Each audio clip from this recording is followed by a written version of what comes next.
Welcome po muli sa ating palatuntunan. Speaking of Mary, ito pa rin po ang inyong lingkod, Father Melvin Castro. Sis Marjorie Parahas. Brother Veron Dizon. Noong huli po nating episodyo ay naiwan nating nakabitin ang Immaculada Conception. So tapusin po natin at ituloy at tapusin natin sa episode na ito. Maganda kasi yung prefix, suffix sa pagtuturo nyo sa schools. Pareho kayong teacher. So, makulata. Makulata ay stain. So, yung IM na prefix ay negation. So, immaculada ay ibig sabihin without stain. Sa Spanish kasi, nahihirapan silang dalawang M, no?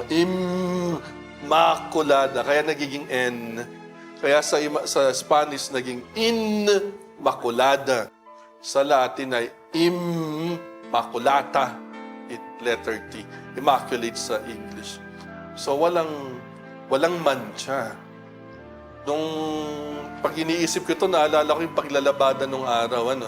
Nung araw kasi, may palo-palo, kusot. Ngayon, tawag doon? Washing machine, Pero hindi ka rin ganun kasigurado. I think, iba pa rin yung hirap lang sa palo-palo, talagang ninipis ang tela mo. Well, that's the point, Walang mancha ang mahal na Birheng Maria. Walang mancha.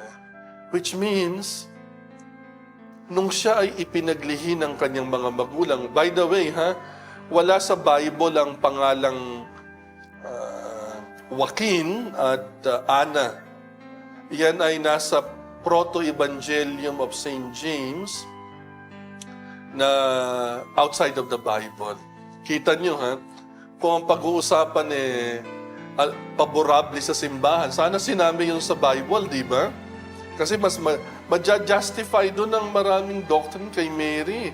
Pero hindi sinama ng simbahan. Kasi in her discernment, hindi siya kasama Pero andun siya, the Proto-Evangelium according to St. James. Pero hindi sinama ng simbahan. So hindi vested interest yung iniisip ng simbahan kung bakit anong sinama niyang big libro, anong hindi niya sinama. So, now, going back to that. Si San Joaquin at si Santa Ana, normal na tao. Pero, divine intervention. Nung ipaglilihi ang pinag-usapan, hindi paglilihi ni Kristo, ni Mary, paglilihi kay Maria ng kanyang mga magulang, siya'y walang bahid, dungis, kasalanan.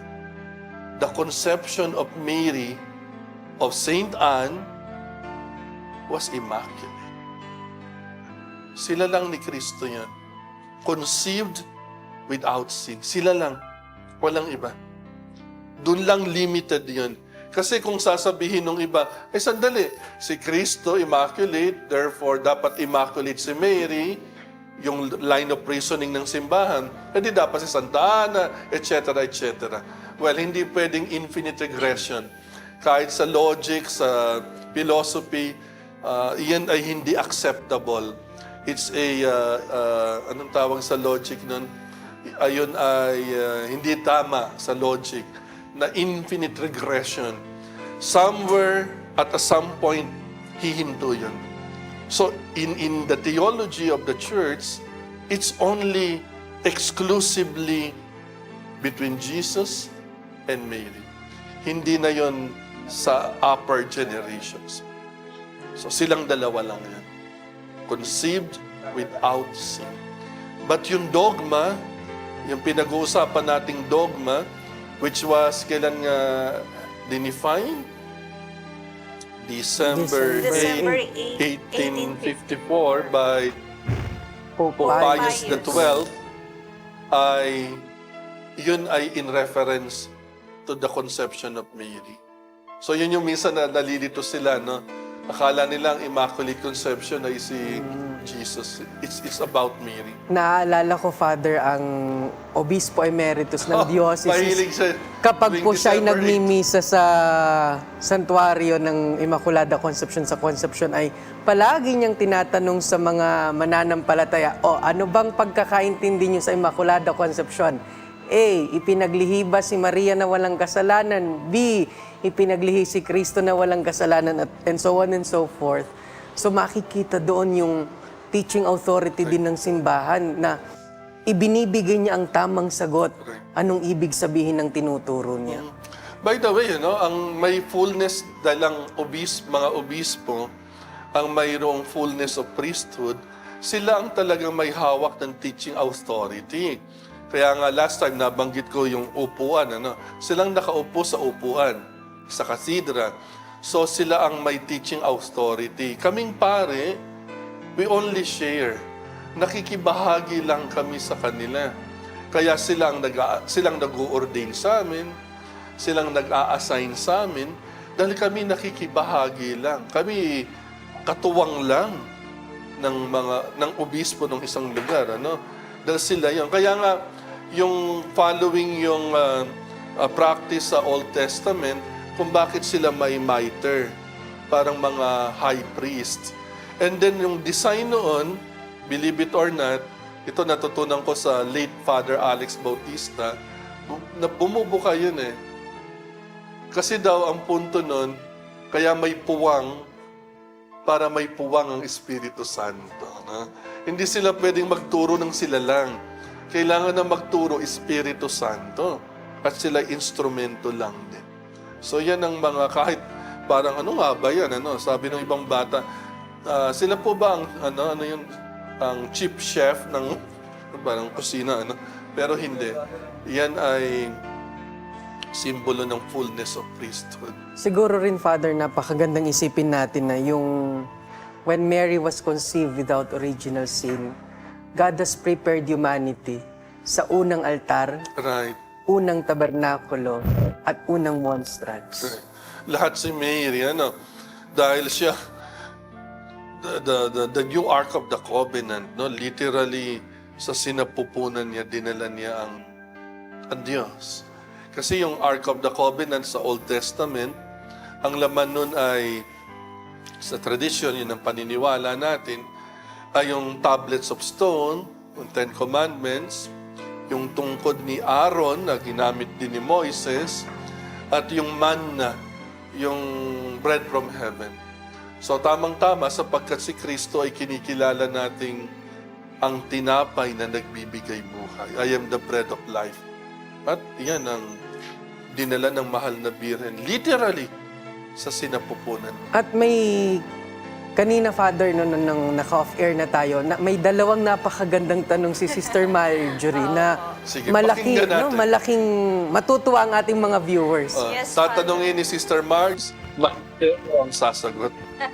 Pero yun nga po, Father, dahil nasabi niyo po kanina na si Mary po ang lahat, Father. Paano po kaya kung hindi po siya umoo? Paano po kung hindi po niya inoohan ang sinabi sa kanya ng Panginoon? Meron po bang iba pang mapipili? Plan B, Oo. How I wish, Pero hindi ganun mag-isip ang Diyos, Hindi ako Diyos, Pero we can enter and speculate philosophically and theologically because God is perfect at omniscient. He knows everything. Walang plan B. It's either Mary or not Mary. Walang option. Ngayon ang tanong, paano kung nag-no siya? Was there a possibility? There was. But was it probable? It was not. Babalik tayo sa Immaculada Conception. Dahil ang Immaculada Conception, dahil wala siyang stain of original sin, ibig sabihin, wala siyang concupiscence. Ano yung concupiscence? Tendency to sin. So, malabo. Malabo pa sa malabo na hihindi siya. Pero pwede. Anong clue natin na pwede pero improbable? Ang anghel na si Lucifer. Kaya Lucifer sa lumang tipan ibig sabihin ay angel of light, lucis. Angel of light siya. Pero may free will eh. Si Mary din may free will. Pero hindi siya prone to sin dahil wala siyang original sin. Ganun din ang anghel, ha? Walang original sin si Satanas. Pero nag-know. Free will. Free will. Now, in the case of the Blessed Virgin Mary, improbable, but possible. Kaya nga sabi nung isang spiritual writer, the Lord created mankind without our consent. But He could not save us without our consent. Kung si Eve, ito yung sagot din eh. Si Eva lang naman ang nagkasala, si Adan, ano? Pero bakit naisalin lahat yan? They represented mankind. Si Mary din. She represented ang buong mankind. Womankind din, ano? If you want to be gender neutral. Therefore, when Our Lady said yes, hindi lang siyang dala niya. Dala niya ang buong sangkatauhan. Yun, Father, kung sinasabi ng banal na kasulatan po na ang lahat ay nagkasala liban kay Kristo, paano naligtas ang mahal na Birhen? Hirap na tanong, ano? Pasagutin natin ng mahisteryo, ha? Hindi ako. Well, balik na naman tayo na, ano? Kaya nga merong singular privilege only with to Mary. Ano yung single privilege na yan? Hindi pa man yung Immaculate Conception. Yung kauna-unahang dogma. Hinirang siyang ina ng Diyos. And none other. Siya lang yun. Siya lang ang tanging ina ng Diyos. Kaya nga, no? The only privilege being the Mother of God, kay Mary lang yun and to none other. Kaya yung earlier question na may plan B, wala eh. Actually, si Eva was plan A. Siya yung plan A na kaya nga Eva sa Aramaic, which means mother of all the living. Pero hindi niya na-transmit ang life. But thankfully, ang Diyos, ibang mag-isip, yung tragedy na yon, alam niya kung anong gagawin niya para sumagot doon. Ang bagong Eva, ang mahal na Birheng Maria. Yung disobedience ni Eve, the obedience of Mary. So, magkakadugtong lahat eh. Ang kilos ng Diyos, hindi kilos ng tao. Kaya nga kahit yung nauuso ngayon, ano, mawalang galang na po, ano, rehabilitation ni Judas Iscariot, na hindi naman, anong bang kasalanan niya, pinili siya na i-betray. Hindi siya piniling i-betray. Alam ng Diyos na si Judas, ipagkakanunon niya si Kristo. Gumawa lang ng paraan ang Diyos na sa mangyayari na yon may magandang kalalabasan. Pero hindi niya pwedeng baguhin yung pagkanunon na yon. Dahil in-exercise ni Judas yung freedom of will niya. So, hindi rin natin pwedeng pawalan ng sala si Judas. Ay, hindi, wala siyang kasalanan. Pinlano ni Lord. Wait. Ang ating Diyos ay Diyos na nagbigay ng free will. Sapagkat hindi ito yung Diyos-Diyosa ng mga Greek and Roman mythology na laruan lang ang tao. Yung pinag-aaway ang mga tao, maggegera, may relasyon ng mga Diyos-Diyosa na tao, maggagantihan. Yun ay mythology. Pero ang totoong Diyos na sinasamba natin, hindi ganun siya. Kabaligtaran nga siya. Yung mga pagan gods, humihingi ng sakripisyo. Yung one true and living God, ay ang siyang nagsakripisyo. And Father, kung si Judas Iscariot ay inire-rehabilitate, dapat noon pa, sabi nga may mga naririnig akong mga homily galing sa mga pari na what is the difference between Peter and Judas? Iscariot. Both of them, parang gumawa ng isang napakalaking kasalanan kay Kristo, pero kay Pedro siya'y nagsisi. That's why yung sabi nga po ninyo sa mga nakaraang episode na nirehabilitate ni Kristo because mismong Genuine na yun, pagsisisi niya. mismong si Pedro talaga'y nagsisi. Kaya nga sinabi niyang, yes Lord, I love you, hanggang doon sa huli. Kay Judas Iscariot, doon sa hanggang huli, walang pagsisisi hanggang nag-commit siya ng suicide. Tama. Ang sabi nga ay beautiful yung parang psychological aspect, ano. Si Pedro nung nagkasala, hindi siya nag-turn inward. Ay, nagkasala ako. Si Judas ganun eh. Di ba nagsisi siya eh. Well, nagsisi siya sa ginawa niya. Kaya nga sinoli niya yung pera eh. Di ba? Hinagis niya nga eh. Alam niyang mali na gawa niya, pero bakit nagpakamatay pa rin? This is not to ikondena ang mga may mental health. No. Babanggitin ko lang to objectively. Dahil ang nangyari kay Judas, he turned inward. Wala nang pag-asa. Pero si Peter, he turned to Christ. Kaya siya na-rehabilitate. Kaya binigyan siya ng pagkakataon ni Lord. Peter, do you love me? 3 beses din. Kung paano 3 beses niyang idininay si Kristo. Si Judas, nagpunta sa kadiliman at nagbigti. Si the servant of God, the Venerable Archbishop Fulton Sheen, iba naman ang speculation niya. Ang speculation niya, si Pedro, before turning to Christ during the resurrection, he turned to Mary. Ano yun? Hindi ko alam yung pinanggagalingan tradition ni the servant of God, Archbishop Fulton Sheen. Si Judas daw either he had no chance or he simply fled away. I mean, pwede kang humingi ng tulong sa Mama Mary, ano bang gagawin ko? Di ba, nanay, Diyos ko, ano bang nagawa ako? I'm sure. But iba ang nangyari. Hindi natin pwedeng baguhin yung pangyayari. Unfortunately for Judas, he turned inward. Is he in hell? I don't know. Malay nyo, hindi. Pero yung tinatawag na external action niya, yung external forum, talaga makukundina natin. Sinabi rin naman kasi ni Lord sana hindi na lang pinanganak yung tao na magkakanuno sa akin. Salita ni Kristo yun. If anyone condemned him, it is not us. It is the word of Christ. Iyan ang pinagkaiba. Kaya nga, sin ang desperation. Kaya nung araw, kapag suicide, walang blessing. Hindi pinapapasok sa simbahan. Pwede ipagpamisa, pero hindi corpore presente. Alam mo yun, sa kristang ka nung araw. Wala yung bangkay, corpore presente. Pero bakit binago ng Canon Law 1983? Kasi ang thinking ngayon ay, hindi natin alam yung actual state of the soul, state of the mind, nung nag-suicide.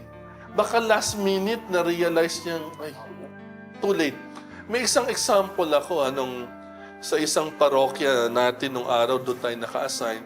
Sa isang barangay, bata pa, nagpakamatay because of the girlfriend. Not very tragic, Pero nung natagpuan siya, mumostra ko ng konti, di bigti, nakaganon ng kamay. Parang last minute, he realized, sandali, ayoko mali ang ginawa ko. So, hinahabol niya yung, wala na dahil nasakal na siya. Tragic. So, it is the church imposed that discipline years ago at consistent dahil yun ang external forum. Ang hinusgahan ng simbahan, yung external na ginawa niya. Pero hindi yun panghusga sa internal dahil only God knows. Isa pa, kasi nga, kinonsider na rin ng simbahan yung namatayan. Namatayan ka na nga ng nagpakamatay, hindi pa kayo makapagsimba, So, binago ngayon yung teaching na yun. Dahil hindi naman dogma yung hindi mo bigyan ng Christian burial ang nagpakamatay. So liturgical, something liturgical, it can change. Unlike yung dogmas, andyan na yan Yung ginawa rin ni Pope Benedict XVI, di ba? Diniklara niyang hindi totoo ang limbo. Na-shock yung ibang matatanda. Sandali mo na. Yun ang never siyang naging dogma. Kaya ang simbahan, maingat. Bago siya magdeklara ng dogma, tatanungin niya muna lahat ng obispo sa buong mundo. Then, pag-aralan nila. In the case of the Blessed Virgin Mary and her Immaculate Conception, ginawa yon. Nagpadala ng communication ng Santa Sede sa lahat ng obispo at tinanong, do you feel na opportune na magkaroon ng definition ng dogma ng Immaculate Conception? Di ko alam ang resulta. I'm sure may sa archives nakalista ilan ng yes, ilan ng no, but obviously majority is yes. Then in-exercise ng Santo Papa ang kanyang infallibility. Ang iyon ay doctrine natin, infallibility of the Pope. Na in matters of faith and morals, ang Santo Papa, pag nagsalita ex cathedra, infallible siya. Faith and morals lang, ha? Hindi tungkol sa iba pang bagay. And Father, magandang isipin sa Immaculate Conception na tayong mga Katoliko, yung mga ordinaryong Catholics, para hindi tayo maligaw sa dogma ng Immaculada Conception is we should always look papunta kay Kristo. Right. Kasi kung naka-focus lang tayo sa mahal na Birhen, magkakamali tayo sa interpretation. Saka may misinterpret tayo ng mga ibang relihiyon na we replaced the Lord with Our Lady. Well, actually, nakakatawa nga itong icon na ito. Ito'y, again, natutunan ko with the late Father Alex. Sabi niya, yung icon ito ng perpetual help, disproportion. Yung mukha ni Mama Mary sentro. Siya talaga. Nasa gilid lang si Jesus eh. Talagang si Mary ang sentro. Pero yung gestures, una, nakatingin siya sa'yo. Ikalawa, yung kamay niya. Parang, oo, bida ko. Pero tinuro niya, etong anak ko. Actually, Father, naalala ko nga, sabi ni Father, nung nandun pa tayo sa Villa Perpetua, Right. sa Tarlac, pag daw, nilagyan ng ganito, pa-X, magiging center yung dalawang kamay na magkahawa. Nung mag-ina. That's true. Saka critical yung eyes niya, no, ni Mary.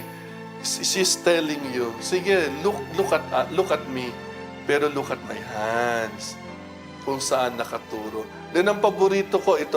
Yung iba kasi hindi mahusay ang portrayal, Ang kwento kasi niyan ay, si Jesus daw, nung bata, nagpakita si Miguel, makabaliktad si Miguel at si Gabriel.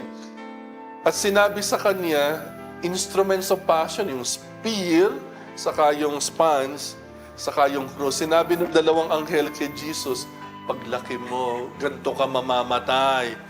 Abe, kumaripas ng takbo yung bata. Sa sobrang bilis ng karipas, nalaglag yung isang sandalyas. Pagtakbo niya kay Mother Mary. Pero sabi ng iba, yun daw ay simbolo ng graces na bumabagsak. Sabi ko, ba't sandalyas? Actually, So ako, mas gusto ko yung interpretation na kumaripas siya ng takbo sa takot. Kasi sa atin, pag tayo ay natatakot din at namumroblema, kumaripas tayo ng takbo sa mahal na Birhen. Actually, Father, yung unang picture doon ng mahal na Birhen na ganyan ay ang unang nagpinta ay si San Lucas. Yun ang isang, ano tawag doon? Holy legend. Ano bang term doon? I forget. Pious legend. Pious legend na si San Lucas ay painter. Pero medyo malabo dahil obviously hindi ito ang time ng itsura. Very medieval. So, but regardless, yung painting ay speaks well of Mary and her relationship with her son.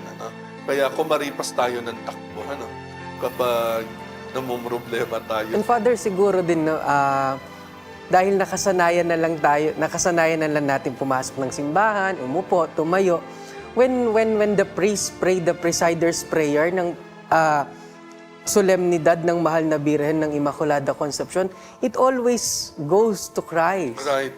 Hindi siya ang pinaparangalan, kung hindi yung kagandahang loob at kabutihan ng Diyos. Right, no? Dahil in all things, sabi ni St. Louis de Montfort, for any devotion to be true and authentic, it should lead us to Christ. Father, ngayon lang nagpapa po sa akin, bakit siya solemnity? Ba't hindi siya feast? Yun. So, again, no, mahilig ang simbahan hierarchy. Kahit ang angels, sa Jewish tradition, di ba, yung 9 choirs of angels, nasa periphery yung guardian angel. Si Saint Michael, pangalawa sa periphery, pero siya ang Prince of Angels. So, things like that, no, things that allow us to imagine, no, yung hierarchy, it helps us. Ano. Now, with regard to the liturgical celebrations, ganun din. Ang pinakamataas, of course, Sunday. At ang Easter, Easter, the feast of all feasts, ang kasunod niyan, lahat ng Sundays. All Sundays are considered a little Easter. Kaya nga, muling nabuhay palagi paglinggo. And then, solemnities, dakilang kapistahan. And then, feast days. And then, memorials. And then, optional memorials. And then, ferial day. I'm talking about the Novus Ordo. Kasi sa Latin Mass, medyo iba at hindi ko rin kabisado. Now, solemnity in Immaculate Conception for the reason that we are celebrating primary mysteries of our faith. Christmas, Corpus Christi, mga feast days ni Mother Mary, almost hindi lahat. Immaculate Conception, Assumption, of course, Theotokos, no? Puro solemnities yan. With the case of our Lord, all Sundays are for Him, no? Then yung mga Sacred Heart, mga solemnity. The rest are feast days. Sa mga santo at santa, naglalaro yan between feast, obligatory memorial at optional memorial. Kasi depende sa universality nung pagkakakilala sa isang santo o santa. Pero ang birthday ni Saint John ay solemnity. I'll explain it, ano. 3 lang ang birthday na sinaselebrate sa simbahan, liturgically. Si Jesus, December 25. Si Mama Mary, September 8. Then si Saint John, which will be June 24. Bakit silang 3? At silang 3 lang. Dahil ang paniniwala ng simbahan, si San Juan Bautista, bagaman hindi immaculately conceived, pero naalala niyo nung dumating ang Mahal na Birhen at dinalaw niya si Santa Isabel at naglulundag sa sinapupunan niya si San Juan. Ang interpretasyon doon ng simbahan ay nilinis siya bago ipanganak. So he was born without sin. Born, not conceived. So 3 lang yung may birthday na yun. Pero ang Immaculate Conception, 2 lang, As a matter of dogma, 2 lang. Jesus at si Mary. At yun, siguro, Father, no, alam na nating lahat ng mga Katoliko na ang December 8 ay national holiday. Sa Pilipinas. Sa Pilipinas po. Yun, sana hindi siya maging secular na parang holiday yan. No, it's a time for us to go to the church and celebrate with the church. Kaya diniklara ng gobyerno dahil holiday of obligation. Naging holiday dahil holiday. Ako nga'y natutuwa naman, no, despite all the flaws of the current government, na ang September 8 na feast day lang, pero dahil sa ating Pinoy, birthday ni Mother Mary ay napakalaking bagay, ay holiday na rin. Ano? So, ito po. Well, just to close our discussion, ano? Dito sa Immaculate Conception, yung binanggit ni Blessed Dan Scotus, ano? na contrary kay St. Thomas Aquinas. So, Roma locuta, causa finita. Yung sinabi niyang, decuit, it was fitting na maging Immaculate Conception. Posuit, kayang gawin ng Diyos. Ergo, fecit. Therefore, He did it. Kasi Diyos. Yun yung summary ng paliwanag ni Dan Scotus na kinuhad niya na apparently sa isang older theologian pa. Decuit, posuit, ergo, fecit. It was fitting, and God can do it, and He did it. Ito po ang inyong lingkod muli, Father Melvin Castro. Marjorie Parajas. Brother Veron Dizon. Muli po maraming salamat sa inyong lahat hanggang sa susunod po at pagpalain kayong lahat ng buong may kapal.